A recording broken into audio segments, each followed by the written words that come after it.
Live. Hello, how's everyone doing? This is Ken going live review. I got a few things I want to talk to you guys about as far as trucking, especially the new breed. You know, and these are just subjects off the top of my head that I wrote down. So, agree with it, don't agree with it. I want to hear your comments, opinions, everything. So just feedback to me, and if you agree or you don't agree, if you have something to say, I'd like to hear back from everybody. Because this only makes the industry better if we help each other out. Being professional on the job, and that requires quite a few of the attitude, your appearance, the way you work, following their criteria as far as the shipper, the way they want you to do things. Go there with a positive attitude. Do not go there flip flops on. You ain't got your PPE gear that they require you to have.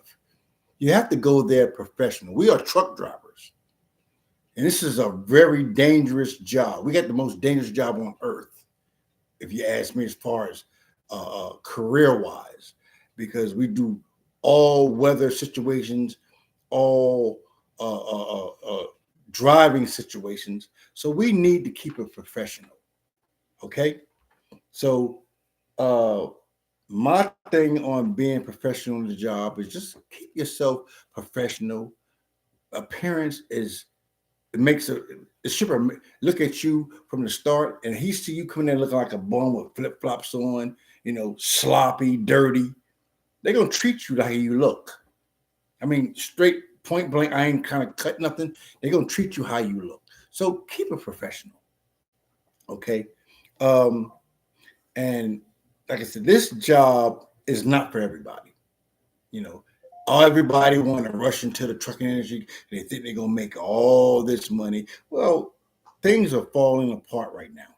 They're straight. To be honest with you, it's falling apart. It's falling down. It's not what everybody think. You don't get here and make millions of dollars or hundreds of thousands of dollars. That's not going to happen. The industry is down right now. We're going through a recession. Sad to say, and they trying to push out on our operators. Now I'm just going to be real with y'all because I'm feeling the effect too. Don't believe I'm living this extravagant life. No, it ain't like that. I'm struggling just like the next man. I have my own company, my own authority, trying to make it like everybody else. It ain't working. It's working for the time being, but it's getting worse. I'm just going to put it point blank for you. So for you new cats that think that you're going to get in this industry and, you're going to buy your own truck and you're going to think that you're going to make it and make all this money, I guarantee you, if you ain't got your shit together, sorry to say, but you're going to be out of business in 8 months or less. You're going to be out of business. I'm telling you. So we're going to move on to something else. That's just my opinion. Please, I ask all y'all to give me a comment back. I want to hear from you guys to see what you guys have to say about what I'm talking about. The next subject I got to say is when you're driving down the highway, stay off your phone. Your phone's supposed to be in a rest, in an armrest or something that holds your phone for you. Now, Oklahoma, New Jersey, Ohio, Georgia, Tennessee, Missouri, Texas, and Louisiana have this thing now where they're taking shots of you on your phone, in your hand. And they're pulling you over, and they'll pull that up for DOT to see. And guess what? You're fine. You're a big fine for that because you're not supposed to have your phone in your hand while driving a truck. You're supposed to have it in a holder, and you're supposed to be more focused on driving down the road. I see a lot of drivers swerving left to right because they're on their phone, not paying attention to what they're doing. And all of us have done it. But I'm telling you, when you're driving a truck, put that phone to the side later for that phone. Safety is more important than you driving down the road and you swerve off the road and run somebody in the ditch, or you hit somebody or hit something. And guess what? Your insurance company is not going to be happy with you. I promise you. I promise you, they're going to be happy with you. If you guys got ELDs, to me, ELD, this is a new subject. ELDs is the best way to go right now because, you don't have to keep track of your logs. See, all us old school cats that's been in the business for 15, 20 years, maybe 10, 20 years, we know about the log books. Oh man, the log books was the best thing around. You can make up your own log, make it legal, but they stopped all that now. It's ELD and it's a lot easier. You just log on, log off. Now about the log book, and let me make this clear to everybody. Log books, when you do that personal conveyance, and a lot of guys don't understand this. I'm telling these new cats, all of the old cats that's been around, you guys know this. When you start that personal conveyance, this is with an Oklahoma state trooper and also Arkansas state trooper told me. He said, when you start they prefer you not to use it, but when you do that personal conveyance, wherever you start, and you decide to go to the store or to the mall or to wherever, you have to come back to that point where you started your personal conveyance to start driving, driving professionally, or you do your on-duty safety check, or you can just drive. But you must leave. If you do start conveying, you leave and you come back to that particular point. Start driving again. You cannot use that to start your next load. If your load's like 30, 40 miles away, you want to use personal conveyance to go drive personal conveyance to your next stop and then start your driving. They're not going to do that. That's illegal.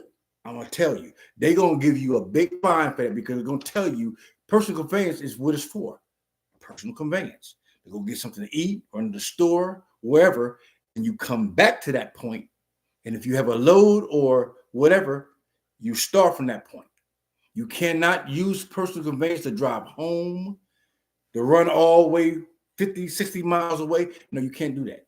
You cannot do that. You have to log that information to get your tail back home from point A to point B. Okay, that's what they say. Now, another thing I got is PPE gear. When you get to these shippers, some of these places, actually, most of the places, especially with flatbed, RGN, when you're doing a lot of construction stuff, you want to wear your PPE gear. That means eyeglasses, hard hat, your PPE vest, steel toe shoes, not flip-flops, because they won't even serve you with flip-flops. This is from a flatbed RGN driver that know the deal. You have to have your hardware shoes. I see so many guys at the truck stop with slides on, flip-flops on, and you in a professional business. Come on, man. You can miss me with all that. That's some bull to me. I was always taught you go in there as a professional with your professional gear on. Long sleeve shirts, long pants, steel toe boots, your PPE vest, eyeglasses, your helmet. That's PPE gear.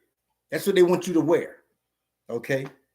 And like I said, a lot of this is another subject as far as delivery time. A lot of these people want you to rush. Hurry up and get the load here. No, driver, take your time. Rush for nobody. Don't rush to get that load up and try to get you another gear because you're going to do nothing but hurry up and wait. That's all you're going to do. Hurry up and wait. Get you to get there, pick up the load, get to your destination, and guess what? They're going to sit you around and you got to wait until they get you in the door or wait till somebody else come and unload you. So why rush? You know what I mean? Do it on your time because believe me, they need you. You don't really need them. It's all about the driver. The driver needs to go ahead and just take his time. Don't rush because, like I tell you, you're going to get there and wait. And half the time, if you don't get there on time, you got to wait till the next day anyway. It is what it is. I'm being honest with you. So that's the thing. Now, I got another subject I really want to talk about as far as going fuel in your truck and with the fuel hours. Look, drivers, look, when you finish fueling, don't take your 30-minute break on the fuel island when you got drivers behind you wanting to fuel. Move your truck, man. Come on. You want somebody to move their truck if you was behind them. Let's be honest with each other. Let's not bull crap each other. You know what I mean? Let's not play the game. When you finish fueling, move your truck up. Don't go in the store and go shopping. If you got to go to the bathroom or whatever, go park your truck, man. Get away from the fuel island. Give another driver behind you a chance to fuel. You don't want to wait on nobody else, so why should somebody else wait on you? Come on, man. Talk to me. Tell me something. Okay, I'm going to move on to something else. These are just thoughts off the top of my head. Okay, driving down the highway. This is another one that I can't understand why drivers do this. They drive down the highway 65, 67 miles an hour in the left lane and fail to get back to the right once you pass a vehicle. You just want to ride that left lane. Come on, man, show respect. You want somebody to respect you, but you don't want to respect nobody else. It don't work like that for you. And Oklahoma and quite a few other states are starting to pull you over and giving you tickets. They got DOT now riding from a distance and watching whoever's in that left lane if they fail to get over. I see so many guys get in this left lane and they just don't want to get back to the right. Why? Give another driver an opportunity to get around you and move on down the road. You holding up traffic, impeding is what they call it in Oklahoma. Why? I don't understand it. Get from the left lane, move your butt to the right lane, and let everybody get around you. If you ain't got enough speed to get around the next guy, back out of it, get behind, let the crowd get around him, and then get back to the left lane once they get around you. Don't hold up the left lane. That don't make no sense to me. You got a slow truck. All right, we're gonna go to the next one. I'm sorry, I'm just talking my mind. Look, and I notice when I see drivers come to the truck stop to get fuel, and me, I'm an observer. I sit and I watch everything around me. I did this one driver. I was beside him, and when I tell you, when he got out of his truck, all kind of junk fell out of his truck on the ground. It's like he didn't keep himself clean. And then he was dirty. He had an odor that I smelt, but I stayed away from it because I figured I'm on my side of the island. On this side, I got from that side, my side. I got from my passenger side away from it. It smelled so bad. Look, keep yourself clean. Keep your truck clean.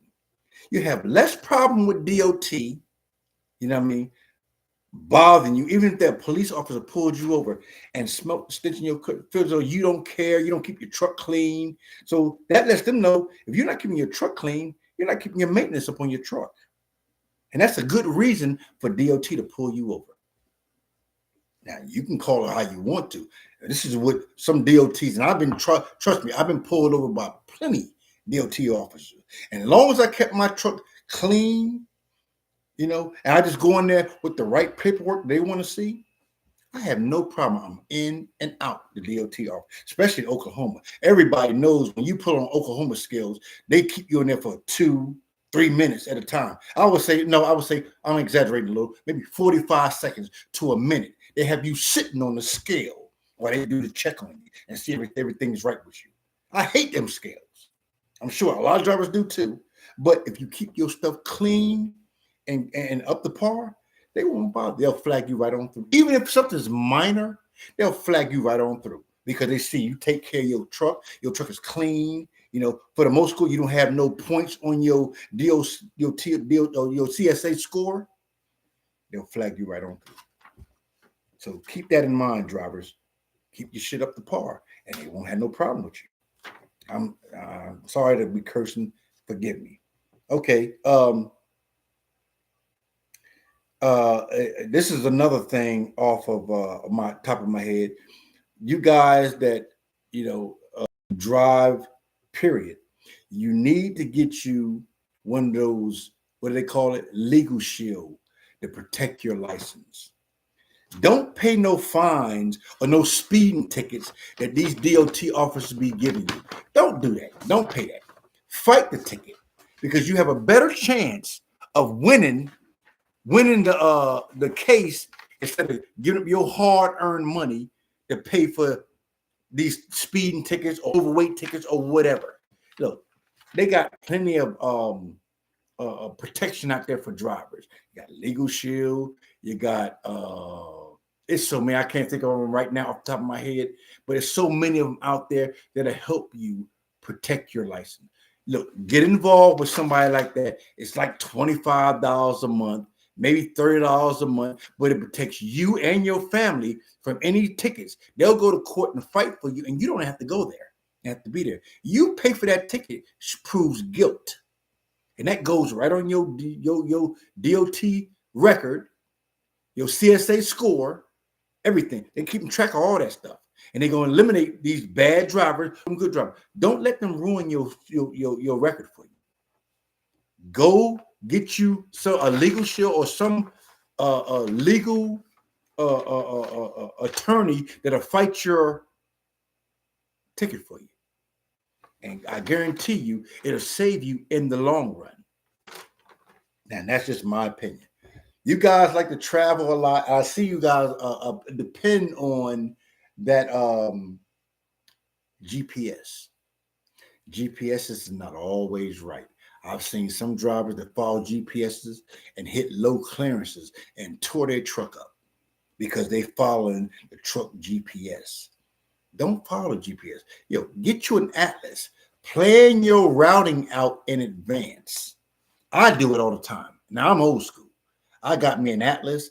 I'll see from point A to point B. I'll follow these main roads and find out what is the best route for me to go. Now, I must admit, the GPS do show you a shorter route. It does show you a shorter route. But if you follow your own planning, most part, you'll stay out of that, them low clearance areas, because what's made on your phone, the GPS made on your phone, yeah, it shows you a shorter route, but it ain't always for trucking. You gotta get you a trucker's DOT or routing for strictly trucking. This way, if you take a certain route, that GPS will warn you you're overweight, you're too long, or you're too high to run this route. So you guys get you a certified DOT trucking GPS, and it'll help you in the long run. Now, keeping we're gonna talk about something like these apps. Like I said, these apps, they're not always good. Now, it's quite a few of them out there that let you know when DOT wait stations are available or open, should I say. It lets you know traffic backups, accidents, road closures, construction. There's a lot of good apps out there. Running tolls. There's a lot of good apps out there that can help you avoid that, can give you a heads up of what it's going to cost you to run down these roads or run down these particular routes. So keep these apps in mind, that there's a lot of trucker apps out there that can help you. And there's a lot of them that you can't use that's for truckers. You have to pay attention, especially these new cats. You guys, you're still green behind the ears. You don't know nothing. And I'm trying to school y'all to the game because it ain't getting no easier. It's getting harder. It's getting harder. It's almost like they're pushing us out the industry, the truck drivers. And we're the backbone of this company, of this country, rather. So this is just something I just want to, give you everybody a heads up on, so you guys don't go down the wrong path. Is where I love all you guys. We're the ones making the country move. So come on, man, stick together. Show love to your next truck driver. The next guy that is learning. If he don't know, he in a truck stop trying to back up into a hole. Come on, man, get out there and help him. Don't sit on the radio talk crap. Oh, he ain't no professional. He came back in the hole. Where he get his license from? No, you learned from somewhere. show the next man. Show him how to back in there, and that's a profession that he'll him for a long time because you gave him some skills that he can learn, he can keep with himself for the next man. So when he gets some time in the industry, he can show the next man how to back in because somebody showed him. That's how you're supposed to do. You don't sit here and talk crap about the next man. I always help someone out. When I see them struggling, trying to get in a parking spot, I jump in my truck. Look, man, what you're doing wrong. I spot it. Look, and trust me, he thanks you after that. He get out the truck, man. Thank you, showing me. You guided me. You showed me. That's all these drivers need because one day your career gonna be over. So spread your skills to somebody else. They're gonna appreciate you. I promise you. Let me see. Let me see. I did my thing mainly about trucking, and I need you guys to give me back some feed here. I'm seeing a little bit. I'm not seeing too much, but I need you to give me some feedback on this trucking. You know, the things I notice about trucking when it comes to repairs. Look, if you can do the work on your truck, save yourself some money. Stop running to the TA for a little air leak or minor stuff that's done in your truck or the Loves or whoever.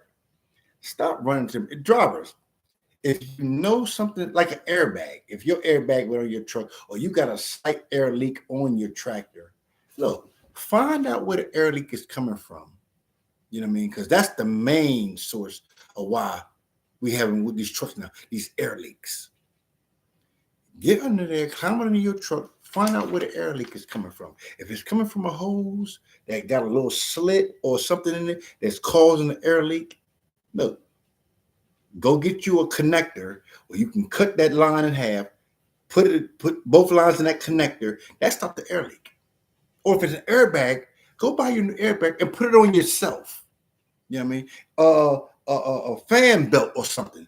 You can do that yourself. Why pay these people all this daggone money, $250 an hour to do a simple job?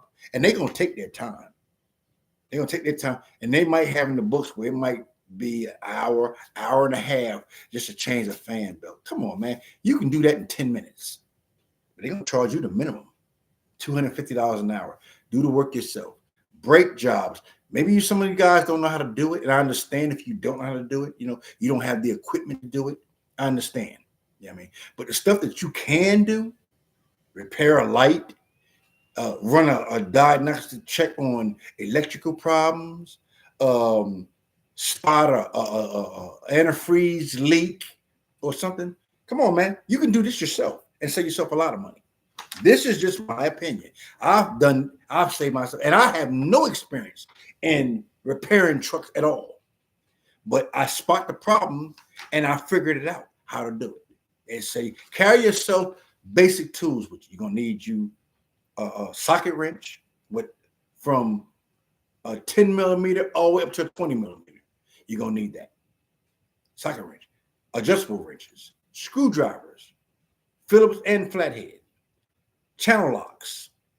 You're gonna need a wiring connectors that you can connect. You can buy them at the TA that you connect. When a wire breaks, you can connect it back together and get your stuff back in order.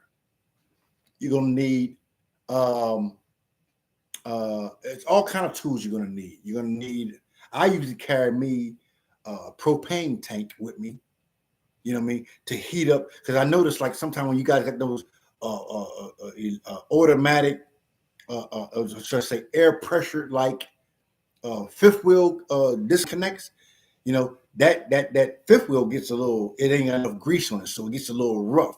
If you heat it up and then you put some grease up in there where those areas are, it'll start releasing and connecting. You're gonna need a pipe wrench. Keep a pipe wrench with you because some screws or nuts are so hard to get off. You know what I mean? But these are the basic things that you need. You know, wire clippers, wire strippers. Keep those with you. That's the basic stuff that you're going to need as to do repairs, minor repairs for yourself. And to believe me, it save you a lot of money. Keep you some glue, keep you a bunch of rags, hand cleaners with you. You know what I mean? Keep all that. Pour a little bit of Dawn dish detergent into your windshield wiper, or I should say windshield fluid box. Pour a little bit of that in there. It'll keep your windows clean. It'll clean all that bug grease and crap off. It'll clear it off. That and a little bit of alcohol in it. It'll clear it off. But for right now, I just wanted to let you guys know a few things that I do to keep my truck running good. I always do a pre-trip on my truck. Do pre-trips. Pre-trips help you guys, save you a lot of problems in the end. So until next time, look, you guys tell me what you think. I'm looking for the feedback. I want to hear what you guys got to say. You agree with me or don't agree with me? I'm not perfect, but I'm trying to show these new breed what to look for, what to do when you're in a situation. So until next time, this is Ken from A Driver's View. You guys, keep it between the ditches. I love to see everybody out there making a good living. Until next time, you guys take care.